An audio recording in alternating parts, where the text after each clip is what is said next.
नमस्कार दोस्तों, मैं Prachi Kirola government PG college Dwarahat में अध्ययनरत बीएससी अंतिम वर्ष पीसीएम की छात्रा हूँ। बात 1928 की है, जब नेहरू ने अपनी 10 साल की बेटी इंदिरा गांधी जी को पत्र लिखे। अंग्रेजी में लिखे गए इन पत्रों के संग्रह letter from a father to his daughter का हिंदी अनुवाद मुंशी प्रेमचंद्र जी ने बखूबी किया।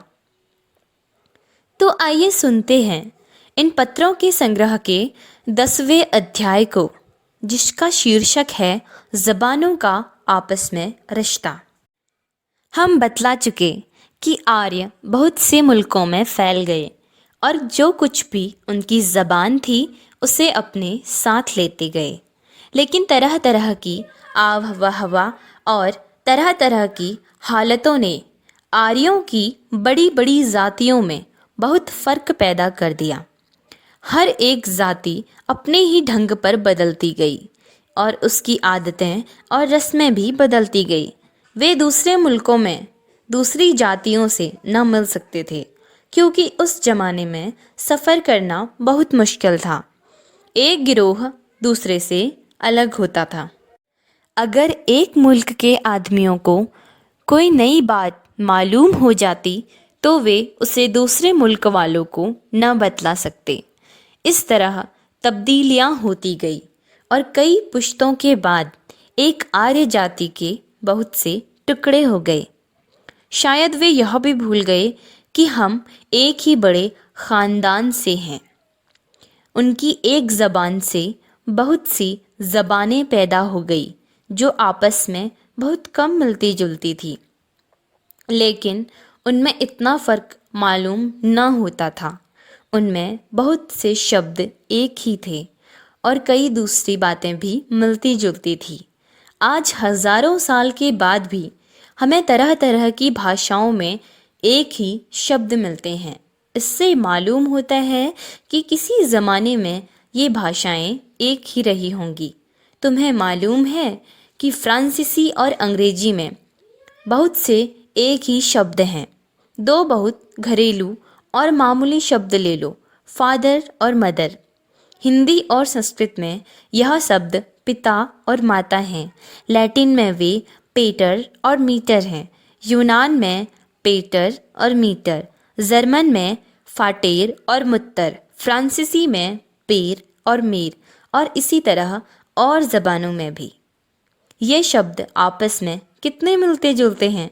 भाई बहनों की तरह उनकी सूरतें कितनी समान हैं। यह सच है कि बहुत से शब्द एक भाषा से दूसरी भाषा में आ गए होंगे। हिंदी ने बहुत से शब्द अंग्रेजी से लिए हैं और अंग्रेजी ने भी कुछ शब्द हिंदी से लिए हैं, लेकिन फादर और मदर इस तरह कभी ना लिए गए होंगे। ये नए शब्द हो ही नहीं सकते। शुरू में जब लोगों ने एक दूसरे से बात करनी सीखी तो उस वक्त माँ बाप तो थे ही, उनके लिए शब्द भी बन गए। इसीलिए हम कह सकते हैं कि ये शब्द बाहर से नहीं आए, वे एक ही पुरखे या एक ही ख़ानदान से निकले होंगे। और इससे हमें मालूम हो सकता है कि जो कौमें आज दूर दूर के मुल्कों में रहती हैं और भिन्न भिन्न भाषाएं बोलती हैं, वे सब किसी ज़माने में एक ही बड़े ख़ानदान की रही होंगी। तुमने देख लिया ना कि ज़बानों का सीखना कितना दिलचस्प है और उससे हमें कितनी बातें मालूम होती हैं। अगर हम 3-4 ज़बानें जान जाएं तो और ज़बानों का सीखना आसान हो जाता है। तुमने यह भी देखा कि बहुत से आदमी जो अब दूर दूर मुल्कों में एक दूसरे से अलग रहते हैं, किसी ज़माने में एक ही कौम के थे। तब से हम में बहुत फ़र्क हो गया है और हम अपने पुराने रिश्ते भूल गए हैं।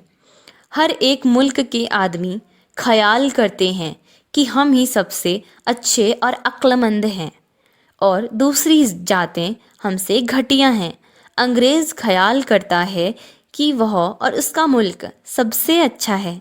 फ्रांसीसी को अपने मुल्क और सभी फ्रांसीसी चीज़ों पर घमंड है। जर्मन और इटालियन अपने मुल्कों को सबसे ऊंचा समझते हैं और बहुत से हिंदुस्तानियों का ख्याल है कि हिंदुस्तान बहुत सी बातों में सारी दुनिया से बड़ा हुआ है। यह सब ढींग है। हर एक आदमी अपने को और अपने मुल्क को अच्छा समझता है, लेकिन दरअसल कोई ऐसा आदमी नहीं है जिसमें कुछ ऐब और कुछ हुनर ना हो। इसी तरह कोई ऐसा मुल्क नहीं है जिसमें कुछ बातें अच्छी और कुछ बुरी ना हो। हमें जहाँ कहीं अच्छी बात मिले उसे ले लेना चाहिए और बुराई जहाँ कहीं भी हो उसे दूर कर देना चाहिए। हमको तो अपने मुल्क हिंदुस्तान की ही सबसे ज़्यादा फ़िक्र है। हमारे दुर्भाग्य से इसका ज़माना आजकल बहुत ख़राब है और बहुत से आदमी गरीब और दुखी हैं। उन्हें अपनी ज़िंदगी में कोई खुशी नहीं है। हमें इसका पता लगाना है कि हमें उन्हें कैसे ज़्यादा सुखी बनाना है।